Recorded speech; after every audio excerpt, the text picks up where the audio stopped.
Et nous sommes de retour au plateau pour la suite de cette émission. Nous abordons notre troisième sujet. Nous parlons à présent de la République démocratique du Congo.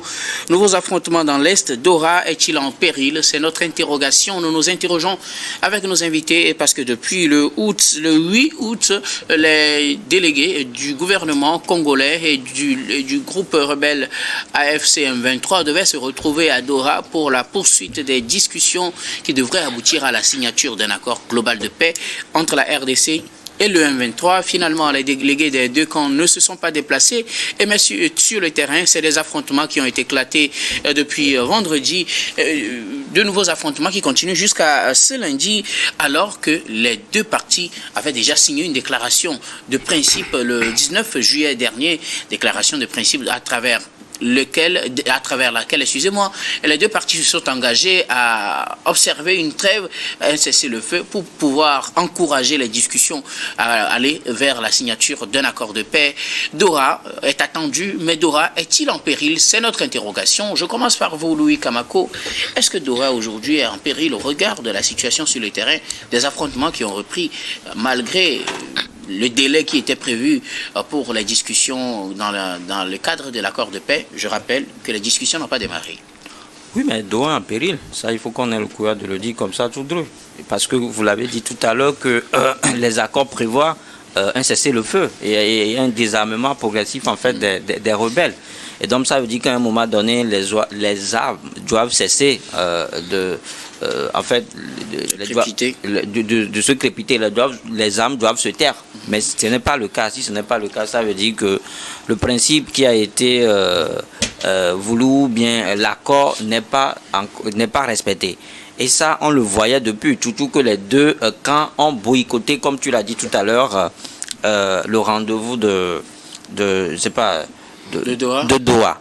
Donc ça veut dire que Doha est en péril, je l'ai dit tout à l'heure, et on le voit également venir parce que à un moment donné, on sent que il y a toujours cette réticence là de la part. Bon, est-ce que je veux pas étiqueter qui que ce soit, mais il y a toujours cette réticence là de la part du M23, surtout que quand vous voyez qu'à un moment donné, c'est ce groupe rebelle là se lance dans ce qu'on peut appeler dans la surenchère, en demandant récemment ou bien en proposant récemment le fédéralisme en fait en aide des Congo. Je crois que c'est des choses qui sont difficiles à réaliser pour un État congolais qui a prôné tout le temps l'unité, qui veut un État unitaire.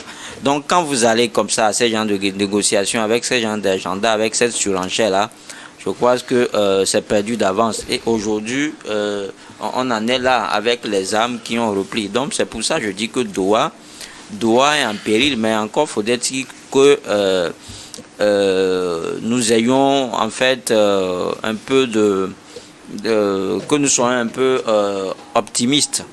Parce que derrière Doha, il y a des grandes personnalités, il y a des grandes puissantes, il y a des décideurs, il y a des gens qui détiennent le droit de veto. Donc Doha, pour le moment, est en péril, mais je crois que la situation, elle est toujours... il y a toujours de l'espoir. Il y a toujours de l'espoir, et je suis même tenté de dire que je suis ravi d'apprendre que ces faiblesses-là, contenues dans l'accord, ont déjà commencé par se faire voir. Et donc, je crois que c'est quelque chose qui va être corrigé vite, comme je l'ai dit tout à l'heure, parce que Doha, là, c'est pas n'importe qui l'a mis sur pied. Doha, et ce sont des personnalités, ce sont des gens, justement, qui décident du sort du monde qui l'ont mis sur pied. Merci beaucoup. À vous, Louis Kamako. Daïmou Bodi, Dora est-il en péril quand on sait que sur le terrain, les affrontements continuent alors que sur place, les délégués ont brillé par leur absence? Oui, Doha en péril, mais derrière, je pense que c'est une façon aussi d'interpeller Doha sur la procédure. Parce qu'aujourd'hui, je pense que les gens caressent trop du sens des poils les parties prenantes. Il faut que la communauté internationale puisse taper du poing sur la table afin que la guerre puisse cesser. Aujourd'hui, c'est les populations qui en souffrent. On parle de plus de 80 morts depuis quelques jours. C'est quand même de trop. C'est des morts de trop. Et quand on analyse bien cette situation, on se dit que le M23 se sent aujourd'hui en position de force par rapport au pouvoir en place. Et donc, ils se permettent de surenchérir, de réclamer des choses qui, plus ou moins, sont vraiment pas raisonnable. Et donc, c'est parce qu'ils se sentent en position de force. Aujourd'hui, cet accord censé aboutir à Doha a réclamé un cessez-le-feu, a demandé à ce que toutes les parties maintiennent leur position, mais le M23 se sentant en position de force et veut peut-être pousser le parti au pouvoir lors des discussions de Doha à faire beaucoup plus de compromis, et donc il faut le pousser sur le terrain, c'est-à-dire qu'au moment où les discussions vont se continuer à Doha, de l'autre côté, les discussions se font aussi à travers les armes sur le terrain.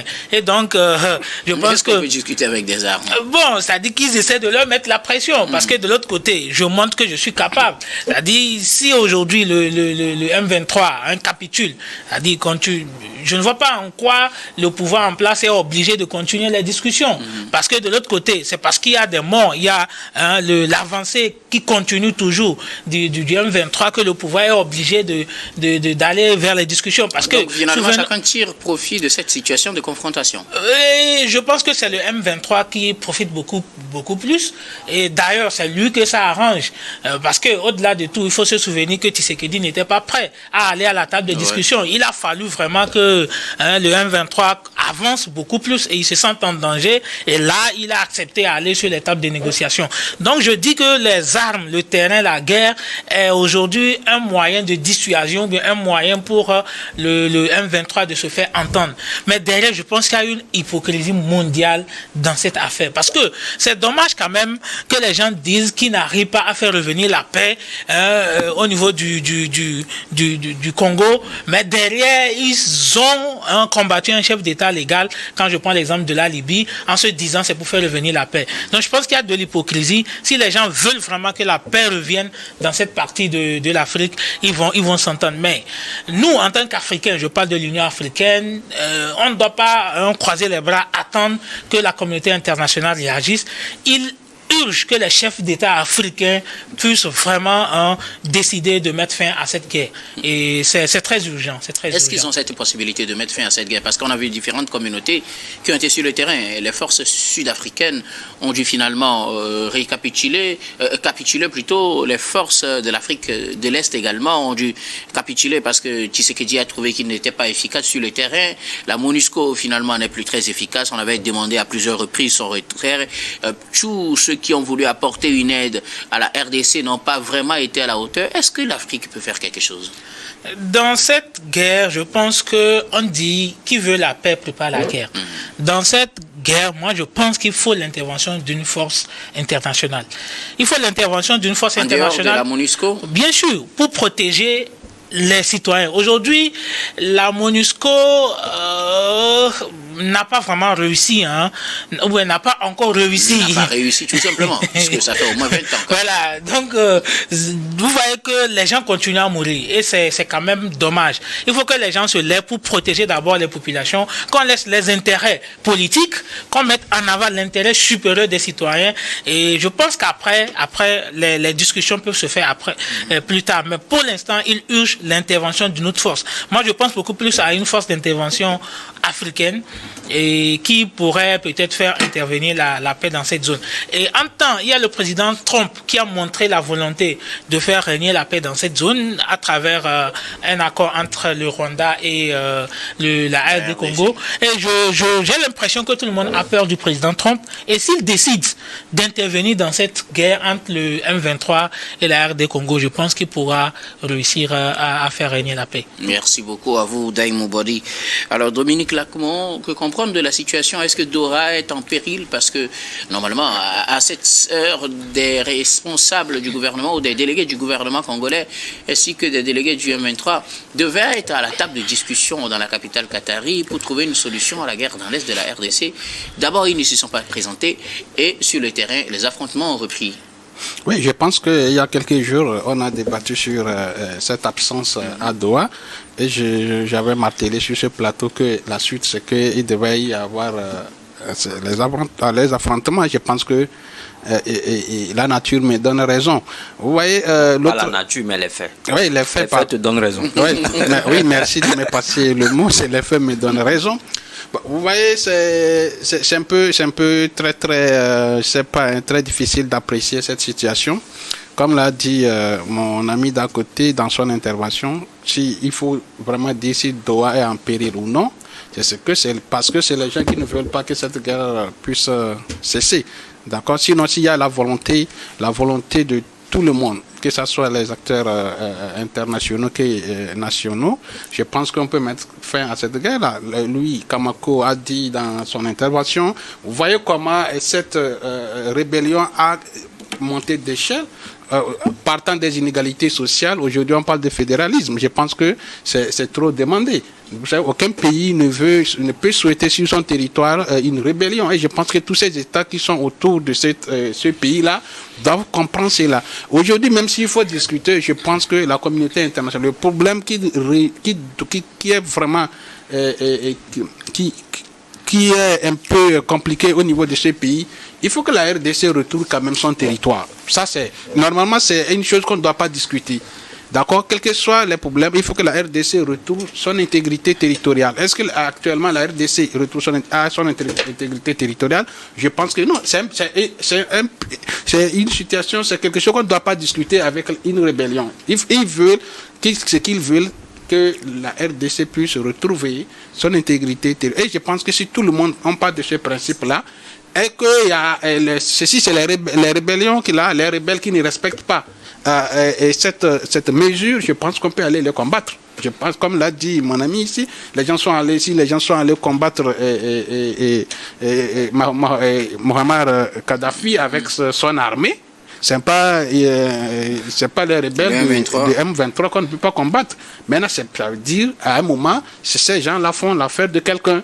Et c'est ce quelqu'un-là qu'on doit chercher. Pourquoi la personne... Mais c'est parce que c'est un territoire qui est en péril et il n'y a pas de négociation. Aucun pays aujourd'hui ne peut accepter. Moi, je parle en tant que panafricaniste. Si c'est un pays qui pleure à côté, on peut aller secourir ce pays. Aucun pays au monde ne peut accepter qu'il y a des rebelles, qu'il y a une rébellion qui occupe un territoire et qui l'empêche d'exercer son pouvoir. Donc je pense, et même si tu vois ceux-là même qui se sont rejoints à cette rébellion, je pouvais parler de l'ancien président et même du président de CENI qui a proclamé les résultats en faveur de Félix Tshisekedi. On dirait comme si aujourd'hui quelqu'un est désespéré de la politique que mène un régime en place en RDC. C'est là-bas il peut aller se faire entendre. Je pense qu'il faut arrêter cette pagaille. Et cette pagaille-là, ça arrange quelqu'un. Et ce quelqu'un, c'est ceux qui ont ces armes qui crépitent en RDC ne sont pas fabriquées en RDC.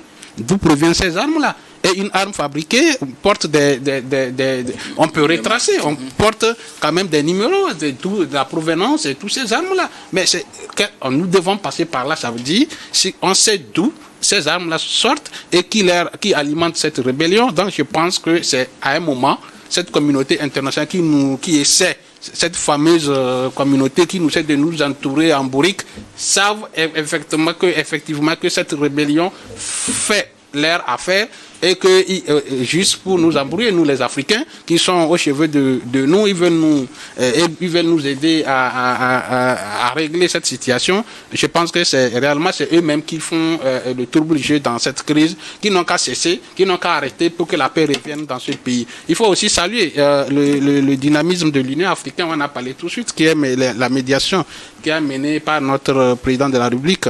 Le président du Conseil, son excellent Faure Essomi-Nadjim, qui a permis que cet accord de Douala puisse aussi avoir lieu. Et c'est un encouragement. Je pense que le moment est arrivé pour qu'il puisse prendre d'autres initiatives pour vraiment ramener cette paix-là dans ce pays. Et vous savez, c'est des gens aussi pour saboter les plans de cette médiation. C'est réellement ça aussi qui est en jeu. Saboter les plans d'une médiation de l'Union africaine, pour qu'on dise que non, mais après l'Union africaine a échoué, il faut que ça soit la communauté, bon, je sais pas, la communauté dite internationale, ceux qui se prennent ce titre-là, pour que c'est après qu'on dise que c'est eux qui ont ramené la paix, alors que c'est eux qui sont en train d'alimenter cette guerre dans ce pays pour des intérêts, je sais pas, égoïstes en fait. Merci beaucoup à vous tous pour vos contributions. Nous allons marquer une nouvelle pause, puis on reviendra tout à l'heure pour la dernière partie de cette émission, dernière partie que nous allons bien évidemment consacrer au Togo.